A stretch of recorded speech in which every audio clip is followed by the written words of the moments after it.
G.I. Joe comes calling, and that kind of puts a kibosh Oh, on the whole thing. Tell us the story about how that happened. I got a call from Hasbro, not me, but a friend of a friend who knew my attorney, who was my good friend, and said, we're looking for the real first living G.I. Joe. They've always been animated. It was, one person would be doing like 4 or 5, 6 voices of different characters. And they said, we want to go in a different direction, and we want to have a real live character to be kind of an ambassador and spokesperson. So that sounds like a pretty good idea. So I had a camouflage limousine, and we made a appointment to go up in Pawtucket, Rhode Island, where Hasbro's headquarters were. And right before we got to the office, I told my driver to stop the car, and I got in the trunk, and I put American flags on the front fenders of the limousine. And I said, just drive around town real slow, as slow as you can go. And when I tell you to stop and go up, we're going to go up into the office there of Hasbro. So he did. And it was like the Pied Piper. I'm not kidding. People were coming out of the grocery stores, the barber shops, the beauty shops, drugstores, and restaurants, and they were like following the limo. And I pull up into Hasbro's office, and I get out. I get a camouflage sports coat on and my campaign cover, and look pretty spiffy. And so I look into the glass of the building, and there's all these men just jumping up and down, screaming like little kids, like little boys.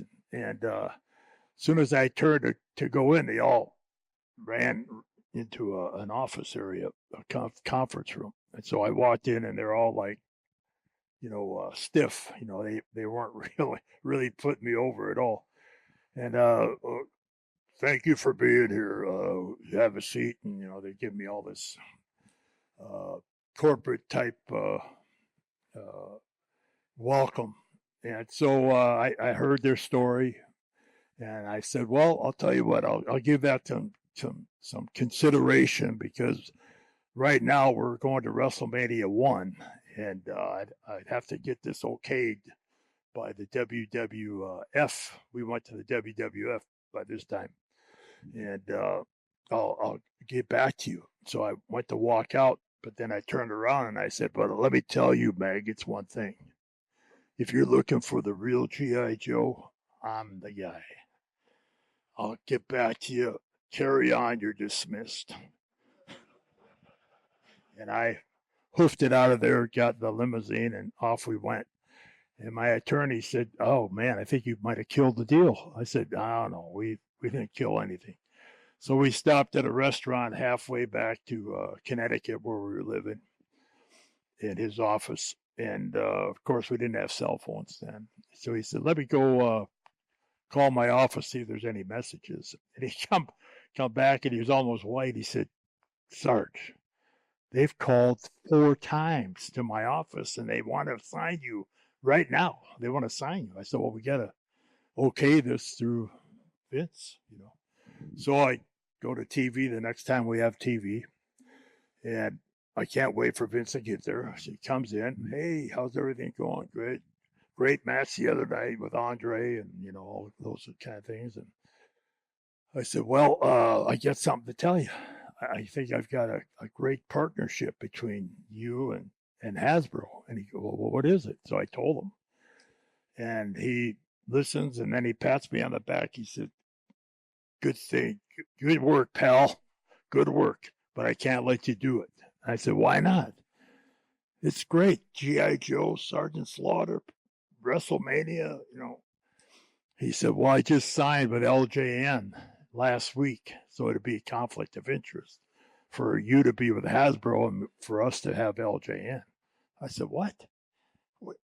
LJN? Who is LJN? I'm talking Hasbro, the number 1 toy company in the world. And he said, I'm sorry, but good job. I appreciate you trying to do those kind of things. So now I'm like every time I see him, Vince, come on, we can do it. We got to do it. Sorry, you can't do it. We're working on WrestleMania. Now, WrestleMania was supposed to be Hulk Hogan and myself against Roddy Piper and Mr. Wonderful, Paul Orndorff. That was what they were aiming for. That was going to be the first WrestleMania main event. So when I got this thing, it kind of ruffled the feathers a little bit. So Vince figured I was going to stay with him. And nobody knew what WrestleMania was going to do. It was the first thing that we were going to try at pay-per-view. And so I kept saying, Vince, come on, let's do it. So finally he said, Sarge, you can either go there or you can stay here. That's it. I don't want to hear any more about it. And end of conversation. That's it. I said, okay, all right. So he figured I was going to stay. Not. He kept telling me, yeah, G.I. Joe is okay, but they don't know how to promote. They don't know how to promote. I said, well, I'm going to teach him how to promote. And he said, well, yeah. So finally, I'm sitting at the dinner table with my wife and my two daughters. And my wife says, what's wrong with you? You're not eating. And that's unusual for me not to eat. So she said, you're not eating. Something's wrong. I said, well, I'm having a little problem with a few things. She said, what's the problem? I said, well, Hasbro wants me to come and be the first G.I. Joe, and Vince wants me to stick with him and do WrestleMania, and I went through the whole thing. And she said, Bob, it's a pretty simple answer and situation. I said, it is? She said, yeah, you can always be a professional wrestler. You can't always be the first living G.I. Joe. And I said, that's why you get the big money, big bucks, honey. That's why you get the big bucks. So I said, you're right. I can always come back and be a wrestler, So I called Vince up the next morning. I'd give my notice. And he went ballistic. He went berserk. And it really caused me a lot of unnecessary problems. Sued me for, I won't tell you how much, but it's a lot of money. So we countersued him, and it became a real battle just to try to go do something different. So long story short, I left WWE. I gave up the first WrestleMania, and I went to Hasbro. And I had nothing to do with wrestling. I didn't even want to watch it. And so I bought the first 6. I never even watched their TV show. I was really kind of upset with them and more hurt than anything. And so I was pretty much done with Hasbro. 6 years had gone by, and they thought they would go to a different direction and go all dark, kind of black, everybody in black. And I don't know if any of you are G.I. Joe or Action Force fans. I'm sure you are. And they went to all the G.I. Joe guys were wearing black, and just kind of got not a good feel. So anyway, I'm at the hotel in Cleveland, Ohio, and I see advertised WrestleMania 6 pay-per-view. So I called down to the front desk. I said, how do I get the pay-per-view?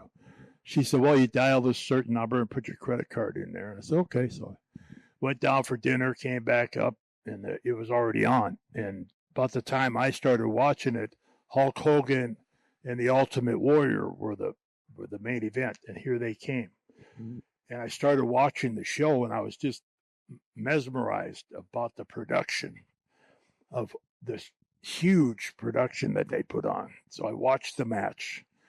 I go into my hotel desk in my room, and I get out a piece of paper and a pen and an envelope, and I, dear Vince, just watched WrestleMania 6. Congratulations. I have to salute you on a production that I've never seen before, because when I left WWF, they had maybe 3, possibly 4 cameras. Now I'm looking at a pay-per-view that's got probably 20 cameras. And it looked like 1 million people were in this Toronto Coliseum. There was probably 80, maybe 70 or 80, but it looked like a million. And I just commented and told him what a great job that he did on production. And then at the end, I just put sincerely, Sarge. And then at the bottom, I put P.S. The match between the Immortal Slime, Hulk Hogan, and the Ultimate Puke Warrior, I put up two big letters, P.U. P.U. Horrible, horrible match. And so I stuck a stamp on it, sent it off, and about a week and a half later, I'm watching a NASCAR race on a Sunday afternoon, kind of half falling asleep. I'm the only one at home. And the phone rings. Hello? Sarge? Yes. Vince? Oh, hey, Vince. We hadn't spoken since the lawsuit. And I got your letter. Oh, you did? Oh, I thought he was going to start giving me some beef about it. And he said, thank you very much. I appreciate your feedback. We've been working very hard. Kevin Dunn and I have been working very hard on our production. And he kept talking about it. And he said, oh, by the way, yeah, it was a pretty bad match. He said, it was a stinkeroo. He said, are you ready to go back to work? And I said, oh, well, I've got a little time left with Hasbro. He said, your contract's up next week. I said, well, funny, you should know that. He said, it's my business to know that. He said, if you're ready to go back to work, come meet me at my house the next morning. So off I went. And I was going to ask you, because when you go back, you've played villain, you played hero, but like, I mean, when you became the Iraqi sympathizer, there's so much real life stuff going on. You know, the Gulf War's about to start. Did you have it? What were your thoughts when you initially were pitched that character about, you know, whether to do it, your safety, all that kind of stuff? Well, he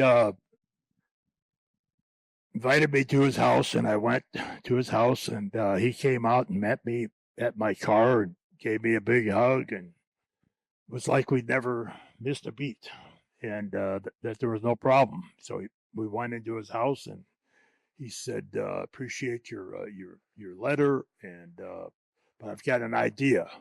And I said, okay. And he took me into his kind of a library, and he had this prototype of WrestleMania 7 at the LA Coliseum. Had all kinds of big screens and everything because it was a big outdoor show. Could hold 104,000 people. He said, this is WrestleMania 7. And I would like you and Hulk Hogan to sell it out for me. And I said, you want Hulk Hogan and I to sell that out for you? He said, yeah, I want to beat the WrestleMania 3 record of 93,000. I want you and Hogan to sell it out 104,000. I said, I'm in for that. So how are you going to turn Hulk Hogan into the villain? And he said, Hulk Hogan? No, I want you to be the villain. I said, me? I'm G.I. Joe, the real American hero. And I said, I came over here thinking you're going to make me the real American hero against Hulk Hogan. I didn't know at the time that was going to be Hulk, but I knew it was something big. And he said, no, I want you to be the villain. I said, well, how are you going to do that?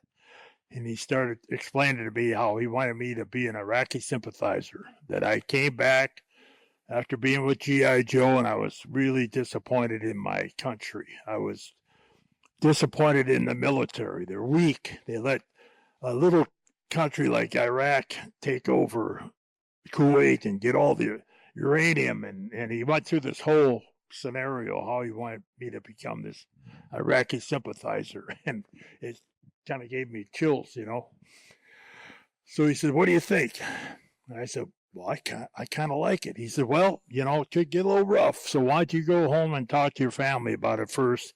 And then once you get an answer from them, then call me and we'll decide if we're going to go that way. I said, okay. So I go home, same kind of setup, having dinner with my family. And my wife says, well, how did the meeting go with Vince? I said, it went great. It went great. He wants me to come back and wrestle Hulk Hogan, in WrestleMania 7 at the LA Coliseum. 104,000 fans. And she said, wow, that's great. How are you going to make Hulk Hogan the villain? And I said, well, we're not going to do that. She said, why? What are you going to do? So I started telling her Vince's idea. And she looked at me and shook her head. She said, Bob, if you do that, you're going to get killed. You are putting your life in danger because that's a real thing happening. That's not something made up. That's a real war that's going on. It wasn't a war yet, but it was getting close. So she said, but you do whatever you think you need to do because you've always made the decision on your character from the time you were a beautiful Bobby. She said, you go do what you ever have to do, but don't tell me I didn't warn you. Don't. I said, well, I know it's going to get a little rough. She said, rough? You don't even know. You don't even know. And I'm kind of like, well, okay. So I called Vince. Okay, here we go. And that's basically what happened. And of course, she was right. So when you're becoming the Iraqi sympathizer, but then you're put with General Adnan, which seemed to just make it so much more intense. Talk about getting him to be involved. Well, I knew Adnan El-Casey from Minneapolis. He was a manager there. He wrestled, and he was actually from Iraq. He went to college with Saddam Hussein and hated him because of what he was doing. And so he was in Minneapolis. So I called him. I said, do you have any thoughts of coming to New York and being my manager, but I'm going to call you General Adnan. But I said, I'd like you to try to dress up kind of like Saddam and kind of look like a soldier, like Saddam Hussein, like a general. And he said, yeah, I could do that. So we were in Hershey, Pennsylvania, and Adnan came in, and Vince was in his office, and we'd already started the Iraqi sympathizer, but I didn't have the general yet. So I said, Vince, I got an idea. I brought a friend in, and I want you to see what you think. And so here come Adnan, and I introduced him. And he said, I know Billy.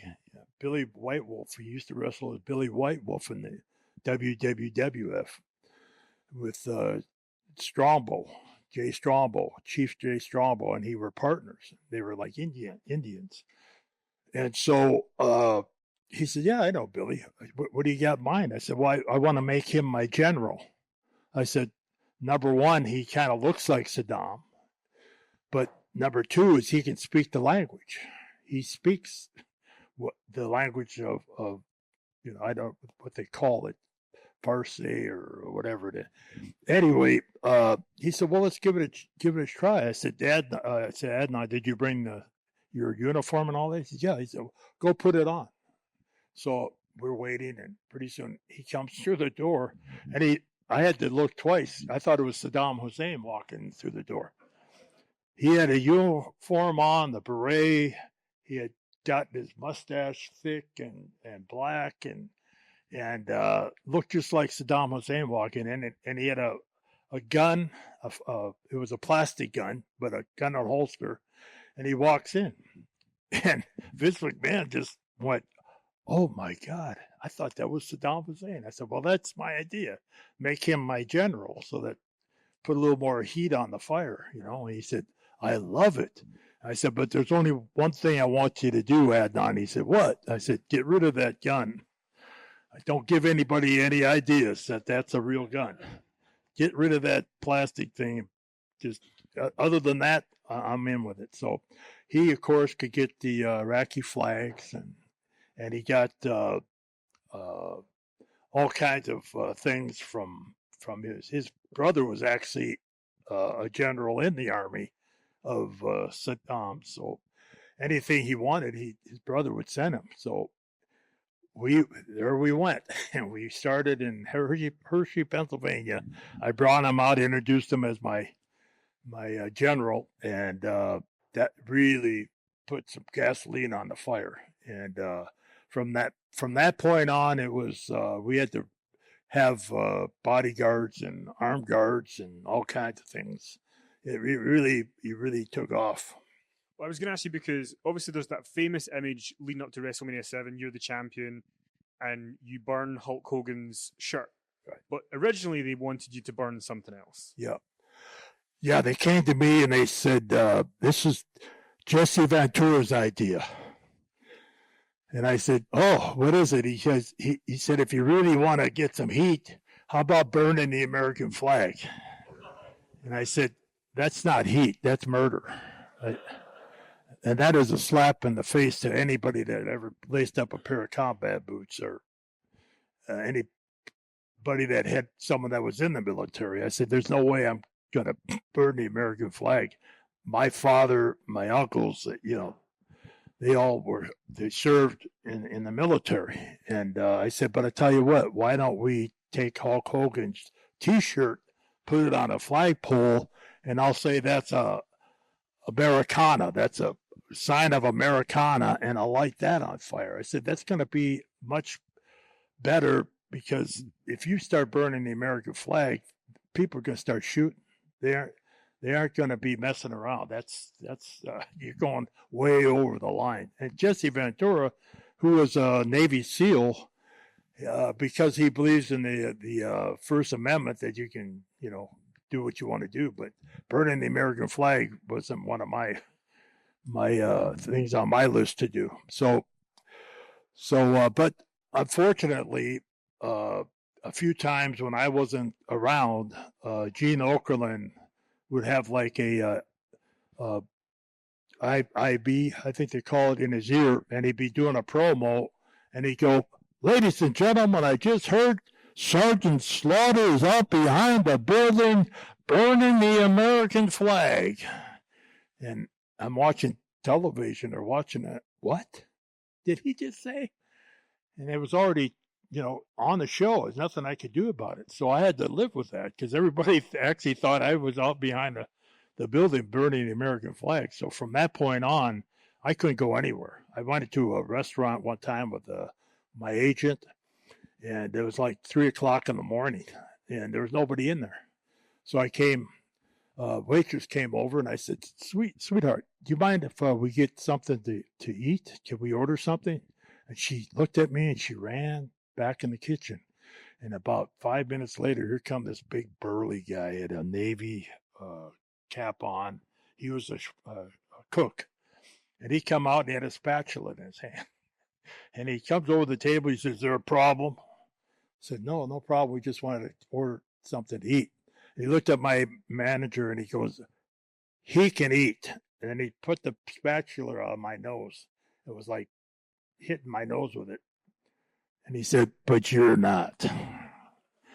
In fact, as far as I'm concerned, you can go sit in the car while he's eating. And I said, that's okay. I said to my manager, I think we should probably go eat somewhere else. So, from that point on, it was, I had to have armed guards around my house. I came, when I won the title from the Ultimate Warrior in Miami in 1991, the next day we went to Philadelphia and to do a television. And when I got there, Jay Strombo was one of the agents. And he said, hey, Sarge, hell of a show last night. Hell of a show. Congratulations. You're the new champion. I said, thanks. And he said, have you talked to Vince today? And I said, no, I haven't talked to him. He said, have you talked to your wife today? I said, no, I haven't talked to my wife. Well, maybe you want to give him a call. I said, was there something wrong? Something happened? No, you call him. So I called my wife first. No answer. Got her machine. And so then I called Vince and he answered. He said, oh, hey, Sarge, hell of a show last night. Congratulations. And yeah. What's going on? Well, have you talked to your wife? I said, no, I haven't got a hold of her yet. Well, I happened to get a hold of her. And I said, oh, you did? He said, yeah.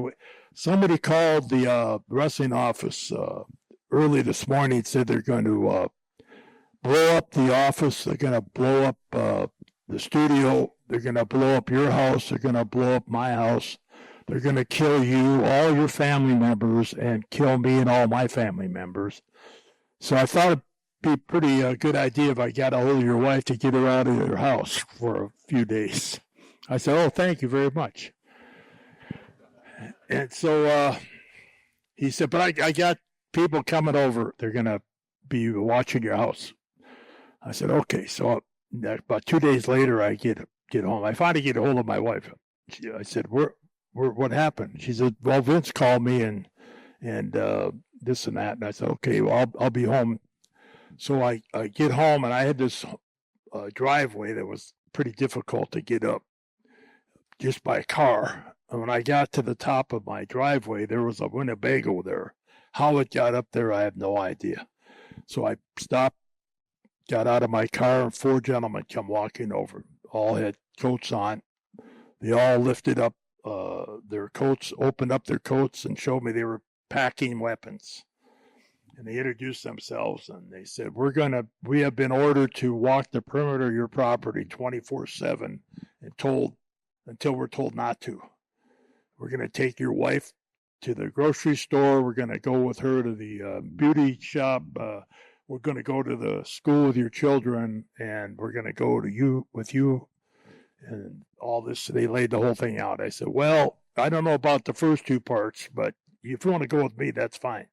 So I walk into the house, and there's my wife. She's got a rolling pin. I'll never forget it. And she's like patting her hand with it. And she said, I told you that wasn't a good idea. Didn't I tell you that wasn't a good idea? I said, yeah, but it wasn't that. They said I burnt the American flag, and it's on fire. It's nuclear heat is what we call it. She said, well, you deal with it. But I tell you one thing, I'm not having any armed guards going to the beauty shop with me and to the grocery store, and your children aren't going to have an armed guard at their school either. I said, that's fine. That's fine. They don't have to, but they're going to go with me. So from that point on, I never went through an airport. I went through a fenced area, drove up underneath the airplane, and before they would put the tarmac out for people to go from the terminal onto the plane, I would just like the pilots, they'd put a ladder down, and I would go up into the airplane. I'd sit in my seat, and then they would let the people on. And the people would come on, and they'd see me sitting there, and they go, how the hell did he get on here? And so then when we landed wherever we were going, I waited for everybody to get off the airplane. And as soon as they got off, the tarmac went back, the steps went down, and there was usually 2 cars and 2 squad cars that would take me either to the hotel or to the arena. And if I go to the hotel, I would stay in the hotel until the matches got to almost intermission. And then they would call me and say, we're coming to pick you up. Your match is next. So I would wrestle. They'd have intermission. While the intermission was going on, I either went back to my hotel room or I went off to the next show on an airplane. So people never saw me coming or going. I had 4 cars demolished, rental cars that I would get. So they decided to just, safety to do those things. I got stabbed 4 times. I got shot at several times, and it was a pretty hot item. But the hottest was my wife. Right answer. Was there ever a point where you thought this is too much during this period? Was there anything that could have happened? Short of some. Was there anything that could have happened where you would go, right, I'm not doing this anymore? Well, when the war started, when lives were being lost, I said, I think we better stop this. Somehow I've got to lose the title, and I've got to do something because I'm going to get murdered. I'm going to get killed if we continue. We have to show that this is, entertainment. This is not the real deal, that I'm not really an Iraqi sympathizer, So we kind of went backwards, and the whole problem of the whole thing, the thing that really hurt me the most was when Vince McMahon called and said, Sarge, we got a problem. And I figured, well, something happened somewhere. And I said, what's the problem? He said, we can't go into the Coliseum. I said, what? What do you mean we can't go in the Coliseum? He said, no, they want $5 million to secure the building because there's so many death threats and bomb threats, and I can't put anybody's life at danger, and I'm not going to pay $5 million to secure it, so we're just going to go inside to the LA arena. And I went, what? I put my family, myself, my friends, anybody that knows me in danger to try to sell out a $104,000 Coliseum and have a record, and now I can't do it? He said, sorry, pal. Sorry, pal. I said, well, sorry is not enough. I mean, geez, we got to do something. He said, nothing we can do. I'm not going to go in there. I don't want to put anybody in danger. So we had to go inside. That was the hardest part about the whole thing. And of course, when I get to the LA arena, I see my friends, Willie Nelson, Lou Ferrigno, the Texas Ranger, Chuck Norris. Yeah, Chuck, and I see Regis Philbin and all these people that are, Donald Trump and his girlfriend at the time, and all these celebrities, and every one of them turned their back to me because they were all in this like celebrity area where they were being taken care of. They had drinks and food and specials, taking care of them. So I walked in there to say hi to everybody, and they all went, they turned their back on me. And I went, wow, this really did work. I really did. I really made them believe it, And so, of course, usually when you do a WrestleMania like that, this is number 7. After it's over with, I did Hulk Hogan a favor and let him put my shoulders down for a 3 count just to get some heat off of us. And so Vince said, that's it. I said, no, that's not it. He said, what do you mean that's not it? I said, we can continue. I just don't need to be the champion. I never had to be a champion to get, where I'm at. He needs the title to get stay where he's at. So they allowed me to throw a ball of fire into Hulk's face as he was coming through the locker room with a new title, and he was the new champion with Gene Okerlund. As soon as he turned a corner into the locker room, I threw a fireball into his face, and down he went. And we kept the whole thing going. Now he's the champion, and I'm going to go after him. So it kind of lessened the really angry people.